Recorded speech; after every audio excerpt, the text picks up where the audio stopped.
what up? Welcome to another lawn tip vid. So today is going to be the final thing I probably do on this Tiftuf Green since we're moving out of this house very soon. So I want to give it a cut, I want to change the pin location on it and just tidy it up before we move out of this place. A bit sad to actually see this go. I would have loved to have got it down back to 4mm this next coming season, but it's right. We're building another putting green at the new property. And as you can see, it's super dormant. So this is couch grass, which is also called Bermuda in the States. So this stuff goes brown in the winter time, as you can see. Super duper brown, still holding a little bit of colour in some spots, but yeah, it's looking a bit sad. So I actually don't remember what height I was cutting this at when I last mowed this lawn. So it's grown a tiniest bit since I last cut it. So it looks like the height's at about 15mm, so we'll cut this today at 12mm, just to nip the top off, get rid of some of the weeds, a lot of the winter grass that's died out now over the whole area. Some of the ryegrass is still holding on, but it's starting to turn now. It's just this time of year when you try to put down something like Tribute, or something that's going to kill your grassy weeds, it does take a long time for it to actually become active in the turf. I think I applied it, it's been a couple of weeks ago now, but the pole is basically all died off. It's just the ryegrass which is still looking a little bit strong. I'm hoping it hasn't become resistant.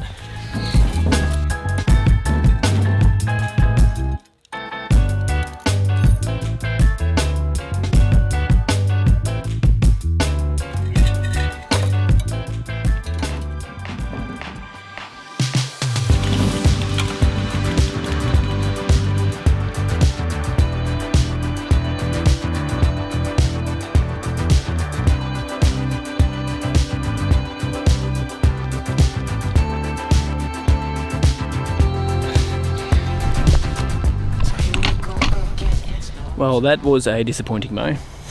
Basically got nothing off. Cut off the top of the ryegrass, the winter grass. That was about it. Bit of a bummer for a last mow, but hey, it looks tidier. It does honestly look tidier. That's the sucky thing about warm season grass here in Orange this time of year. It does not grow and you can't mow it. Well, I'm glad I didn't oversow it this year because we're moving. But I didn't know that when I could have oversowed it, so man, I got kind of lucky there. Because yeah, I do miss having the green there with the bent and the ryegrass, so we'll eventually get back to that point on the new place. Just before we put this hole in the ground, we changed the pin placement. I'm going to probably do one more final mow on this ryegrass here. I thought it wouldn't grow enough between when I shot that last video to when we're moving for me to get one more mow on this, but there's enough growth on this bad boy that I reckon we could get one more final mow on this. So you guys vote down below what stripes you'd like to see. Now I don't want any crazy ones. I want to enjoy this last mow. So maybe some single doubles, maybe some double wides, triple wides, something that's going to look awesome for the final mow on this ryegrass. So make sure you guys vote down below and let me know what you guys would like to see on that lawn. Right, let's change this pin. So take the pin out. Now obviously you normally have a cup puller, which you'll be able to pull out this cup a lot easier. Make sure you bend your knees, boy. Look at that, that came out pretty easily. Would have been this time last year. Pull that out. Bit of dirt down the bottom. But yeah, simple as that. So now we're going to find another pin location to put this, which I'm going to put a little bit further down as well in that area. So let's pull out a plug and swap it over right now and show you guys how you do it. So now normally on a golf course they would do this once, twice, 3 times a week, depending on what competitions they've got on, how much traffic they've got on the golf course. Because obviously if you've got heaps of golfers coming through, there's one pin location, there'll be a lot of wear and tear around that cup because everyone's trying to putt to that hole. So depends on how much traffic the golf course has, but they'll do it pretty often. And now I'll show you guys how to pull a plug out from another spot, and then let's just do it. Alright, so this is the hole changer here. This is what we're going to use today. So this basically, you punch it into the ground, pulls out a plug, then you put the cup in there and put that plug in the spot that we pulled out the other cup. It's as simple as that. Nothing too crazy.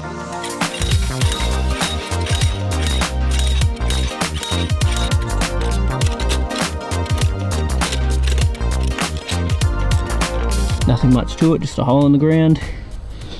And then push it back in.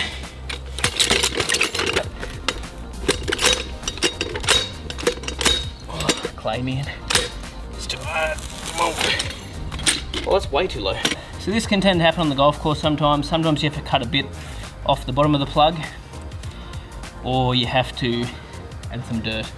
Or generally it will be sand, because most sands are built from USGA spec sand, which is a specific mix of fines and etc, etc. But yeah, that's the plug there. So you can see some of the roots from the cooch, or the Tiftuf, is shot all the way down to the bottom of that plug there. I can actually see a little bit of sand as well from when I've been doing my top dressing. But that soil there is just a sandy loam.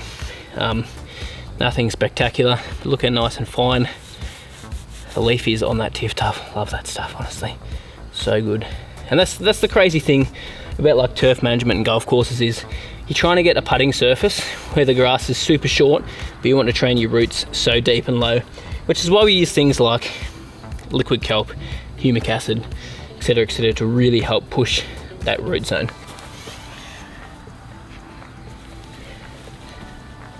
Yeah, we're not going to get too fancy with it today.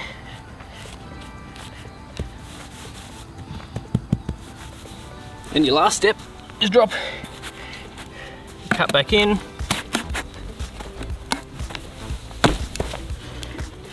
come on, wait, get up there, wait. Oh, there we go.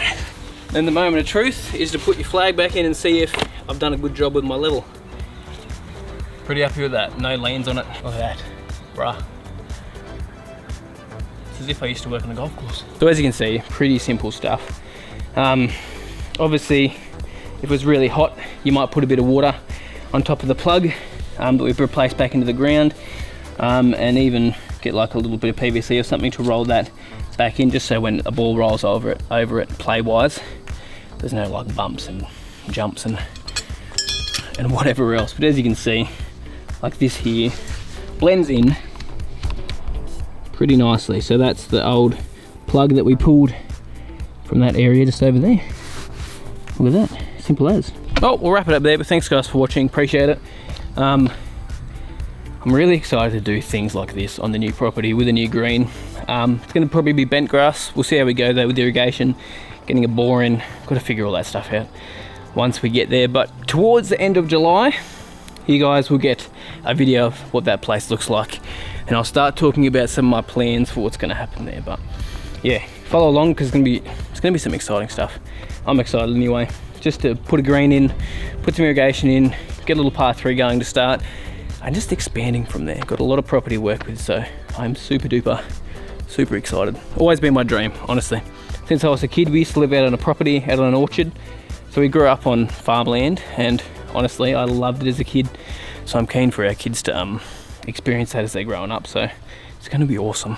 Keen as. Anyway, see you guys later on.